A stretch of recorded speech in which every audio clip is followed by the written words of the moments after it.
Hello everyone, welcome to सरकारी library. आज है 6 मई और हम इस वीडियो में 6 मई का करंट अफेयर को देखने वाले हैं। सबसे पहला सवाल है आज का हमारा। अभी हाल ही में जो केंद्रीय स्वास्थ्य सचिव है जिनका नाम है पुण्य सलीला श्रीवास्तव, तो इनके द्वारा अभी भारत में अग्नि सुरक्षा सप्ताह का उद्घाटन किया गया। तो आपको बताना है कि ये अग्नि सुरक्षा सप्ताह कब मनाया जा रहा है भारत में। तो यहाँ पे 4 ऑप्शन है, तो इनमें से जो राइट आंसर है डी है। 4 से 10 मई के बीच ये अग्नि सुरक्षा सप्ताह मनाया गया, भारत में मनाया जा रहा है। और इसका उद्घाटन किया गया था जो हमारे स्वास्थ्य सचिव हैं पुण्य सलीला श्रीवास्तव, इनके द्वारा। यहाँ पे एक्सप्लेनेशन भी हम देख लेते हैं इसके बारे में। यहाँ पे देख सकते हैं कि भारत का जो स्वास्थ्य और परिवार कल्याण मंत्रालय है, तो इसके द्वारा भारत में 4 से 10 मई के बीच में अग्नि सुरक्षा सप्ताह इसके द्वारा शुरुआत किया गया है। और ये शुरुआत किया गया है जो हमारे भारत के स्वास्थ्य सचिव है पुण्य सलीला श्रीवास्तव, इनके द्वारा। अगला सवाल है, अभी हाल ही में पूरे विश्व में जो है हंटा वायरस फैल रहा है, तो ये मुख्य रूप से कैसे फैलता है हंटा वायरस? तो ये चूहों के द्वारा फैलाया जाता है। यहाँ पे देख सकते हैं एक्सप्लेनेशन में कि हंटा वायरस जो है तो ये चूहों के द्वारा फैलता है और ये श्वसन से संबंधित समस्या हमारे शरीर में उत्पन्न करता है। यानी कि सांस लेने वाले जितने भी अंग है, सहायक अंग या मुख्य अंग, तो उनमें ये समस्या पैदा करता है, जैसे कि फेफड़ा। ठीक है, तो याद रखना है हंटा वायरस चूहों के द्वारा फैलता है और ये सांस से संबंधित बीमारी है और ये हमारा फेफड़ा को प्रभावित करता है।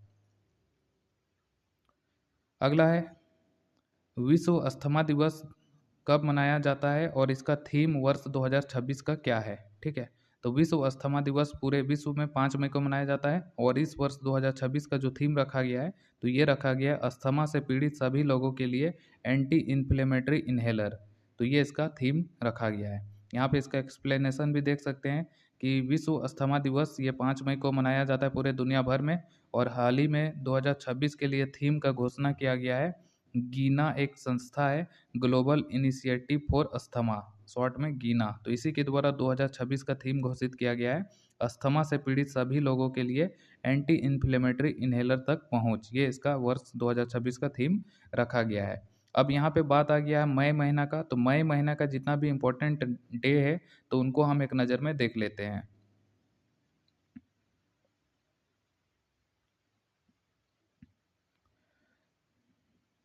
तो यहाँ पे मई महीने का जितने भी इम्पोर्टेंट डे है तो वो सभी ओपन हो गया। हम देख सकते हैं कि 1 मई को हमने मनाया था मजदूर दिवस और उसी दिन फिर महाराष्ट्र और गुजरात का भी स्थापना दिवस है। इसी तरह जो 3 मई है, तो 3 मई को हमने मनाया था अंतर्राष्ट्रीय प्रेस स्वतंत्रता दिवस और अंतर्राष्ट्रीय ऊर्जा दिवस। फिर 5 मई को हमने मनाया विश्व सूर्य दिवस। ठीक है, विश्व सूर्य दिवस। 7 मई को मनाया जाता है रविंद्रनाथ टैगोर का जन्म हुआ था, तो रविंद्र जयंती मनाते हैं और उसी दिन फिर सीमा सड़क संगठन का स्थापना दिवस भी है। फिर 8 मई को हम मनाते हैं विश्व प्रवासी पक्षी दिवस, विश्व रेड क्रॉस दिवस, विश्व थैलेसीमिया दिवस। फिर 11 मई को हम 2 दिवस मनाते हैं प्रौद्योगिकी दिवस और मदर्स डे। और 12 मई को फिर हम नर्स दिवस मनाते हैं फ्लोरेंस नाइटिंगेल के जन्मदिन के अवसर पे, जो जिन्हें कि मॉडर्न नर्सिंग का जनक कहा जाता है, फ्लोरेंस नाइटिंगेल को। फिर मई महीना का जो दूसरा रविवार है तो उस दिन को हम मनाते हैं मातृ दिवस, मदर्स डे के रूप में। फिर 15 मई को हम मनाते हैं अंतर्राष्ट्रीय परिवार दिवस, 16 मई को हम मनाते हैं विश्व डेंगू दिवस और सिक्किम दिवस। फिर 17 मई को हम मनाते हैं विश्व दूरसंचार दिवस, 20 मई को मधुमक्खी दिवस, 21 मई को मनाते हैं आतंकवाद विरोधी दिवस और फिर उसी दिन फिर बलिदान दिवस यानी कि राजीव गांधी का जो पुण्यतिथि है तो वो हम 21 मई को मनाते हैं बलिदान दिवस के रूप में। फिर 22 मई को हम मनाते हैं अंतर्राष्ट्रीय जैव विविधता दिवस, 23 मई को विश्व कछुआ दिवस मनाने वाले हैं, 24 मई को राष्ट्रमंडल दिवस और विश्व तपेदिक दिवस यानी कि टीबी डे मनाएंगे 24 मई को। फिर 27 मई को पंडित जवाहरलाल नेहरू का पुण्यतिथि मनाया जाता है, 30 मई को हिंदी पत्रकारिता दिवस मनाया जाता है, इसी दिन उदंड मार्तन का पहला प्रकाशन हुआ था 30 मई को। फिर 31 मई को हम मनाएंगे विश्व तंबाकू निषेध दिवस। तो ये मई महीने के जितने भी इम्पोर्टेंट डे है तो उनको हम एक नज़र में देख लिए। अब यहाँ पे से जब आप हमारा वेबसाइट विजिट करेंगे सब सरकारी लाइब्रेरी.in, तो वहाँ पे जब करंट अफेयर को आप पढ़ना शुरू करेंगे तो वहाँ पे आप देख सकते हैं कि किसी भी टॉपिक को क्लिक करेंगे तो वहाँ पे वो जो है अपना पूरा खुल जाएगा। ठीक है, जैसे कि 3 मई के बारे में और डिटेल में जानना रहेगा तो यहाँ पे फिर 3 मई पे हम क्लिक करेंगे, यहाँ पे देख सकते हैं, यहाँ पे ज़्यादा चीज़ ऐड नहीं किए हैं, लेकिन आप जब किसी टॉपिक पे क्लिक करेंगे तो और डिटेल में उसको पढ़ सकते हैं, और ये हर एक चैप्टर में मिलेगा।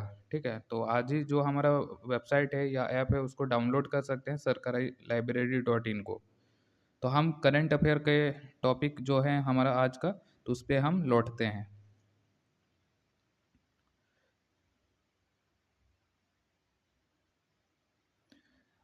उसके बाद यहाँ पे फिर अगला सवाल है, अभी हाल ही में 2026 का जो विधानसभा चुनाव परिणाम आया, ये 5 राज्यों में चुनाव हुआ था, तो उनमें से पश्चिम बंगाल में किस पार्टी ने सबसे अधिक सीट जीता? पश्चिम बंगाल में सबसे अधिक सीट जीतने वाला पार्टी कौन सा है अभी 2026 के विधानसभा चुनाव में? तो यहाँ पे इसका राइट आंसर हो जाएगा बीजेपी।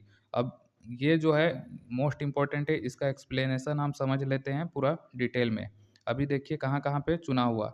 पश्चिम बंगाल जो राज्य है, तो वहाँ पे 294 सीटों के लिए चुनाव हुआ, जिसमें से बीजेपी ने वहाँ पे 206 सीट जीता, और जो तृणमूल कांग्रेस है तो उसको मिला था 80 सीट। ठीक है, तो ये जो है सीटों का नंबर भी आपको याद रखना है, सीटों का नंबर देके एग्जाम में पूछा जाता है।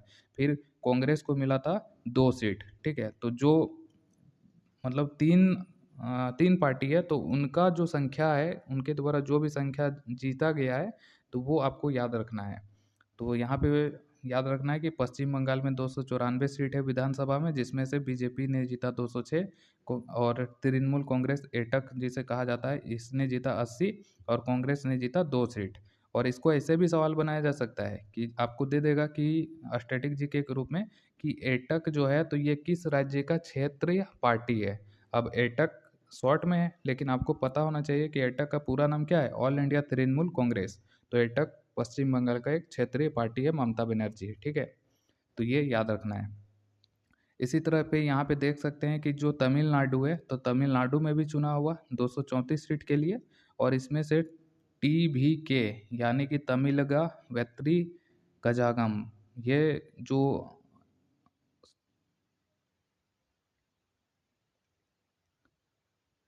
जो एक्टर हैं विजय, तो उनका पार्टी है, और उनका पार्टी ने 108 सीट जीता। इसी तरह जो DMK है, तो उसने जीता 59, और जो AIDMK है, तो उसने जीता था 47। फिर केरल में भी चुनाव हुआ 140 सीट के लिए, और यहाँ पे जो कांग्रेस है, तो उसने जीता था 63 सीट। फिर असम में भी चुनाव हुआ, असम में 126 सीटों में बीजेपी को मिला था 82 सीट। इसके बाद जो पुडुचेरी है, तो पुडुचेरी में 30 सीटों के लिए चुनाव हुआ, जिसमें जीता था ऑल इंडिया NR कांग्रेस, इसने जीता था 12 सीट। ठीक है, तो ये पांचों का याद रखना है कि कौन कौन सा पार्टी को कितना सीट मिला है। अब मुख्यमंत्री देखना है कि कौन कौन बनेगा, तो उसका भी वीडियो हम बनाएंगे, आएगा तब। फिर अगला सवाल है, झारखंड के किस जिले में भारत का पहला और एकमात्र मोती पालन क्लस्टर यानी कि पर्ल फार्मिंग क्लस्टर विकसित किया जा रहा है? तो ये हो जाएगा हजारीबाग। ठीक है, तो हजारीबाग में भारत का पहला जो है मोती पालन क्लस्टर बनाया जा रहा है हजारीबाग में। यहाँ पे देख सकते हैं कि हजारीबाग जिला झारखंड राज्य का और भारत का पहला एकमात्र मोती पालन क्लस्टर बनने के लिए तैयार है, और यह भारत सरकार का जो मत्स्य विभाग है, तो उसके द्वारा इसको तैयार किया जा रहा है। अगला है, केरल का 140 सीटों के लिए 2026 के चुनाव परिणाम में पहला और दूसरे स्थान पे कौन सा पार्टी रहा? तो हमने देख लिया कि केरल में जो पहला पार्टी था जिसको कि सबसे ज़्यादा वोट मिला था, तो वो था कांग्रेस। ठीक है, तो ये इसका राइट आंसर हो जाएगा बी, कांग्रेस सबसे ज़्यादा सीट जीता था, और दूसरे नंबर पे CPIM रहा था। ठीक है, तो ये इसका राइट आंसर हो जाएगा। यहाँ पे देख सकते हैं कि CPIM जो है तो उसको कितना सीट मिला था, तो वो भी हम यहाँ पे देख लेते हैं। यहाँ पे देख सकते हैं कि जो केरल है 140 सीट के लिए कांग्रेस को मिला था 63, जबकि CPIM को मिला था 26।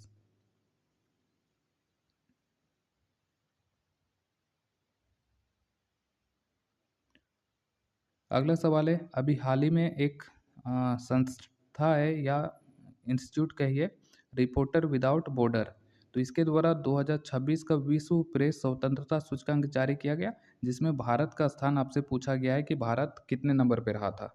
तो अभी 2026 का वर्ल्ड प्रेस फ्रीडम इंडेक्स 2026 आया, जिसमें भारत को 157 नंबर पे रखा गया है। ठीक है, तो सवाल कैसे कैसे बनाया जा सकता है कि भारत का स्थान पूछ सकता है, तो भारत का स्थान पूछेगा तो 157 नंबर पे है भारत, ये याद रखना है, टोटल 180 देश में। इसका एक्सप्लेनेशन देखेंगे ना तो समझ में आ जाएगा।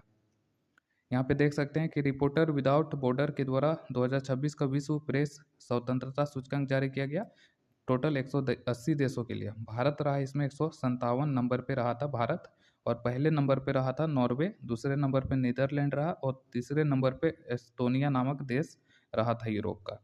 और जो सबसे लास्ट में रहा था, यानी कि 180 देश टोटल है, जो सबसे लास्ट में रहा था 180 नंबर पे, तो वो रहा था अफ्रीका का इरिट्रिया। ठीक है, तो ये याद रखना है। क्या क्या सवाल बनाया जा सकता है, पूछ देगा यहाँ पे, 1 मिनट इसको अंदर कर लेते हैं। हाँ, यहाँ पे पूछ देगा कि ये जो विश्व प्रेस स्वतंत्रता सूचकांक है, तो ये किसके द्वारा जारी किया जाता है, तो जारी करने वाला कौन है, रिपोर्टर विदाउट बॉर्डर। उसके बाद कितने देशों के लिए जारी होता है, 180 देशों के लिए। भारत का स्थान क्या है, 157। पहले नंबर पे कौन है, नॉर्वे। सबसे लास्ट नंबर पे कौन है, इरिट्रिया। तो ये टोटल कुछ सवाल यहाँ से बन सकता है।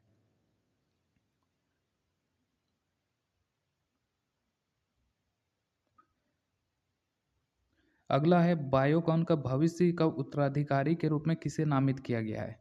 तो अभी हाल ही में बायोकॉन जो कंपनी है, फार्मा कंपनी बायोकॉन, तो इसका उत्तराधिकारी सक्सेसर कौन, किसे नामित किया गया है, तो ये हो जाएगा कलियर मजूमदार। कलियर मजूमदार जो है अगले उत्तराधिकारी होंगे बायोकॉन कंपनी के। यहाँ पे एक्सप्लेनेशन देख सकते हैं कि जो किरण मजूमदार शो है, इन्होंने अपनी भतीजी क्लियर मजूमदार को बायोकॉन का भविष्य का उत्तराधिकारी के रूप में नामित किया है।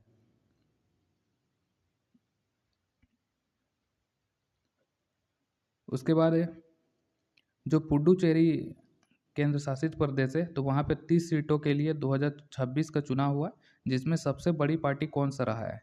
तो सबसे बड़ा पार्टी कौन रहा था, तो हमने देखा था कि All India NR Congress Puducherry का सबसे बड़ा पार्टी रहा था।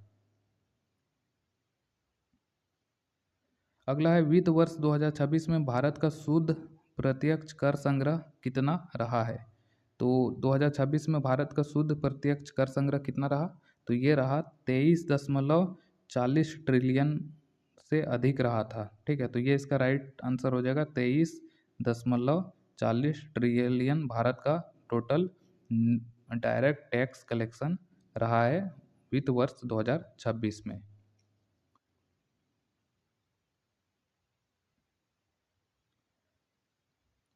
अगला सवाल है, जो ब्लूमबर्ग है, तो ब्लूमबर्ग में प्रकाशित अपने कार्य के लिए किन दो भारतीय पत्रकारों ने नताली ओबिको पियर्सन के साथ पुलित्जर पुरस्कार 2026 जीता। तो भारत के दो पत्रकार हैं, और जिन्होंने, मतलब कि वो कौन पत्रकार है, भारत के दो पत्रकार जिन्होंने पुलित्जर पुरस्कार 2026 जीता। तो ये कौन कौन है, तो ये हो जाएगा आर के आनंद और सुवर्णा शर्मा। आर के आनंद और सुवर्णा शर्मा भारत के दो ऐसे पत्रकार हैं जिनको कि वर्ष 2026 का पुलित्जर पुरस्कार के लिए चुना गया है, और इन्हें जो है साझा रूप में दिया गया है ये, यानी कि टोटल 3 आदमी हैं जिनको कि इस अवार्ड के लिए चुना गया। तो तीसरे हैं नताली ओबिको पियर्सन। तो नताली ओबिको पियर्सन के साथ जो है आर के आनंद और सुवर्मा शर्मा को भी जो है पुलित्जर पुरस्कार 2026 के लिए चुना गया है। 1 मिनट, इसका भी एक्सप्लेनेशन देख ही लीजिए। अगला है तमिलनाडु की कुल 234 सीटों में से 2026 के चुनाव में किस पार्टी को सबसे अधिक, तो हमने देखा था टीवी के जो विजय का पार्टी है, एक्टर विजय, तो उनको सबसे ज़्यादा सीट मिला तमिलनाडु में।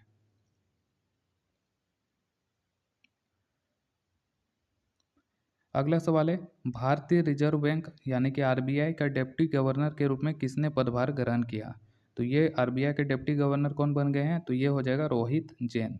रोहित जैन जो है, तो इन्हें डिप्टी गवर्नर के रूप में चुना गया है आरबीआई का अगले मतलब कि आरबीआई के अगले ये डिप्टी गवर्नर होंगे। यहाँ पे देख सकते हैं रोहित जैन जो है, तो ये 3 साल कार्यकाल के लिए इनको भारतीय रिजर्व बैंक का डिप्टी गवर्नर चुना गया है, और ये किसको रिप्लेस करेंगे, टी रविशंकर को। टी रविशंकर जो कि अभी फिलहाल भारत के आरबीआई बैंक के डिप्टी गवर्नर थे, उनका कार्यकाल खत्म हो गया और उनके स्थान पर रोहित जैन को चुना गया है। तो ये टोटल हमने देख लिया 13 क्वेश्चन आज का करंट अफेयर से रिलेट करके। अब हम इसमें से एक टॉपिक देख लेते हैं, जो अपॉइंटमेंट वाला सेक्शन है, तो उसको हम देख लेते हैं आज। तो यहाँ पे हम क्लिक करेंगे नियुक्ति। अभी हाल ही में जो नियुक्ति हुआ है तो उनको हम कवर करेंगे इसी वीडियो में।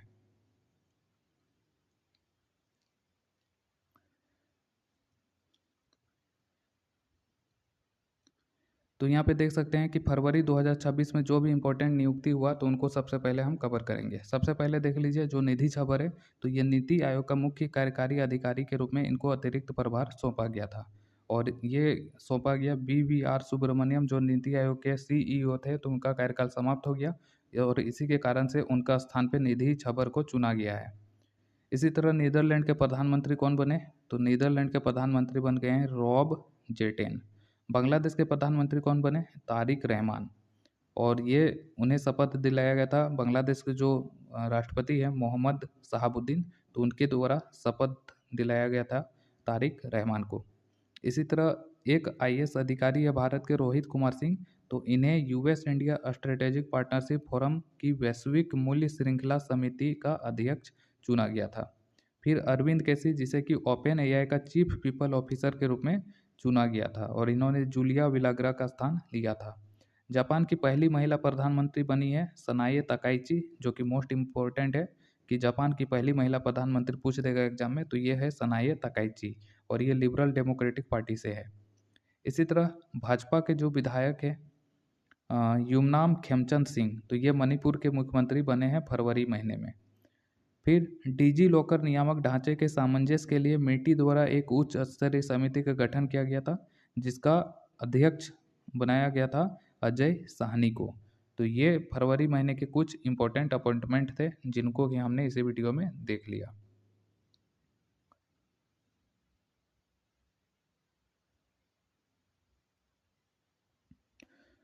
और ये जितना भी करंट अफेयर है, तो इनका जो क्विज लगाना है या थ्योरी पढ़ना रहेगा, तो आपको जो हमारा वेबसाइट है या ऐप है, तो उस पर करंट अफेयर पे जाना है, ओपन पे क्लिक करेंगे और ओपन पे क्लिक करने के बाद आपको यहाँ पे पूरा मंथली वाइज करंट अफेयर आपको मिल जाएगा।